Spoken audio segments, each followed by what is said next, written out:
ಕೈಯಲ್ಲಿ beer bottle ಹಿಡ್ಕೊಂಡು ಪುಂಡರು triple riding ಮಾಡಿರುವ ಘಟನೆಯೊಂದು ಬೆಂಗಳೂರಿನ ಬಿಟಿಎಂ ಲೇಔಟ್ನಲ್ಲಿ ನಡೆದಿದೆ. ಈ ಕುರಿತ ವಿಡಿಯೋವೊಂದು ಸಾಮಾಜಿಕ ಜಾಲತಾಣಗಳಲ್ಲಿ ವೈರಲ್ ಆಗಿದೆ.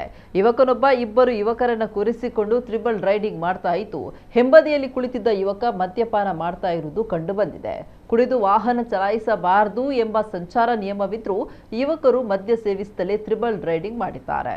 ಈ ಪುಂಡರಿಗೆ ನಗರದ ರಸ್ತೆಗಳು ಆಟದ ಮೈದಾನವಾದಂತಾಗಿದೆ. ಕಾನೂನಿನ ಭಯ, ಕನಿಷ್ಠ ಸಾಮಾಜಿಕ ಜವಾಬ್ದಾರಿ ಇಲ್ಲದಂತಾಗಿದೆ. ಇವರ ಈ ವರ್ತನೆಗೆ ನೆಟ್ಟಿಗರು ಅಸಮಾಧಾನ ಹೊರಹಾಕಿದ್ದು ಕ್ರಮಕ್ಕೆ ಆಗ್ರಹಿಸಿದ್ದಾರೆ.